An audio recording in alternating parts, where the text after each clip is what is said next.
ინალ არძიმბას შემდეგ მედია ცენტრს აფხაზეთის დე-ფაქტო პრეზიდენტი ასლან ბჟანია აფუძნებს. თუმცა ბჟანიას საინფორმაციო ცენტრი ინალ არძიმბას მიერ დატოვებული კადრებით იქნება დაკომპლექტებული. როგორც საინფორმაციო ცენტრის გახსნის ღონისძიებაზე ითქვა, მის მთავარ ამოცანას შეადგენს აქტუალური საკითხების ფართო წრის შესახებ საზოგადოების ოპერატიული ინფორმირების უფრო ეფექტური სისტემის შექმნა. მოცემულ სივრცეში უნდა გაიმართოს ეგრეთ წოდებული პრეზიდენტის ონლაინ და ოფლაინ თათბირები. ცენტრი აღჭურვილია ტექნიკური მოწყობილობებით და 20 კაცზე არის გათვლილი. ადგილობრივი ჟურნალისტები ამბობენ, რომ ეს ყველაფერი სკამებისა და მაგიდების ერთი შენობიდან მეორეში გადატანას გავს.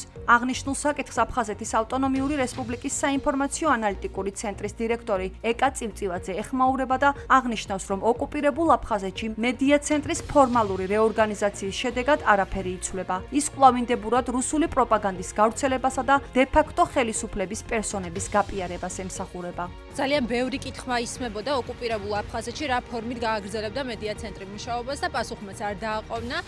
გუშინ უკვე დე-ფაქტო პრეზიდენტმა ასლან ბჟანიამ განაცხადა, რომ საინფორმაციო ცენტრი იხსნებოდა პრეზიდენტის ეგრეთ წოდებულ ადმინისტრაციაში.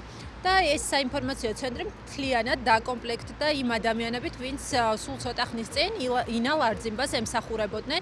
ხელმძღვანელიც კი ერთი და იგივე პირია. ბუნებრივია მედია ცენტრი პროპაგანდისტული საშუალება იქნება, თუმცა უკმაყოფილება ოკუპირებულ ტერიტორიაზე ამ ცენტრთან დაკავშირებით თვითონ მედია საშუალებების წარმომადგენლებსაც კი აქვთ. ისინი ამბობენ, რომ საინფორმაციო ცენტრის გახსნაზე საერთოდ არ ყოფილა სხვა მედია საშუალებები მიპატიჟებული.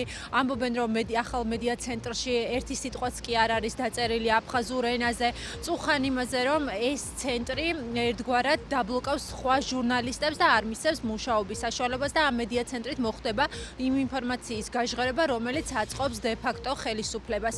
ჩვენის მხრივ რა შეგვიძლია ვთქვათ, აფხაზეთის საინფორმაციო ანალიტიკური ცენტრი დაარსების დღიდან ემსახურება შერიგების პოლიტიკას და ავრცელებს ინფორმაციას, რომელსაც აფხაზეთის ლეგიტიმური მთავრობა ახორციელებს და ყველა მედია პროექტი, რომელსაც ჩვენ წერთ და ვაკეთებთ, ემსახურება შერიგების პოლიტიკას და რეალური ინფორმაციის გაჟღერებას. ჩვენის მხრიდან მხოლოდ შეგვიძლია ის მიმართულება გავაძლიეროთ და პროპაგანდას ერთგვარად დაუპირისპიროთ რეალური, ნამდვილი, გადამოწმებული ობიექტური ინფორმაცია.